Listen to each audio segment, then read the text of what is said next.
Hero Alam ভুয়া এই স্লোগানে এতক্ষণ পর্যন্ত মুখরিত ছিল কেন আসলে? আমি তো না গানই শুনি না।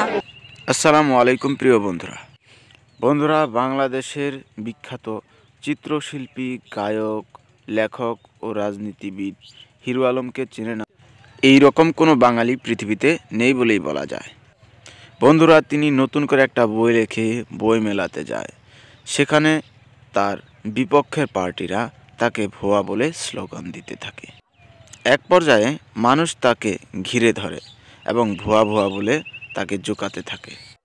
বন্ধুরা, নির্বাচনের সময় তার উপর করা অত্যাচার এবং তার নামটা আমেরিকায় পৌঁছে দেওয়ার কথা তো আমাদের মনেই পড়ে, যেখানে নির্বাচনের সময় তার উপর অত্যাচার করা হয়, তাকে মারপিট করা হয়, তাকে দৌড়ানো হয় এবং শেষে তার নামটা গিয়ে আমেরিকায় পৌঁছে।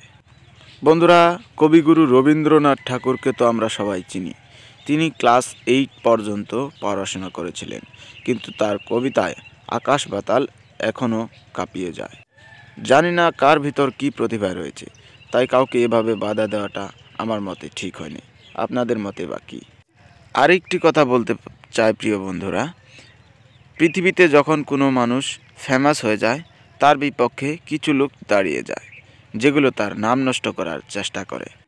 কিন্তু তারা জানে না, আকাশের দিকে তাকিয়ে যদি থু দেওয়া হয়, তবে সেই থু ঘুরে ঘুরে নিজের মাথায় পড়বে।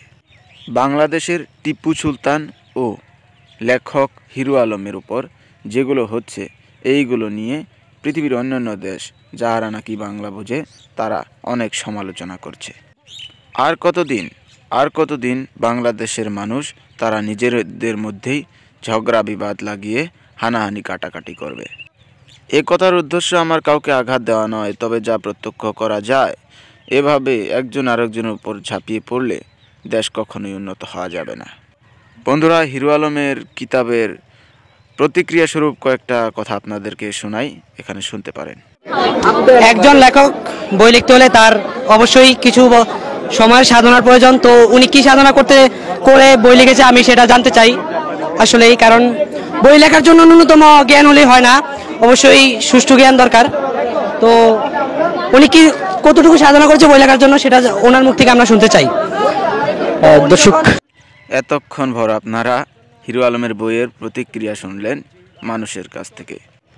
বন্ধুরা, আমি আরেকটা কথা বলতে চাই, যেরকম সাধনা করে একটা সাহিত্য রচনা করা হয়, ঠিক সেই রকম সাধনা করে সেই সাহিত্যের মূল বুঝতে হয়।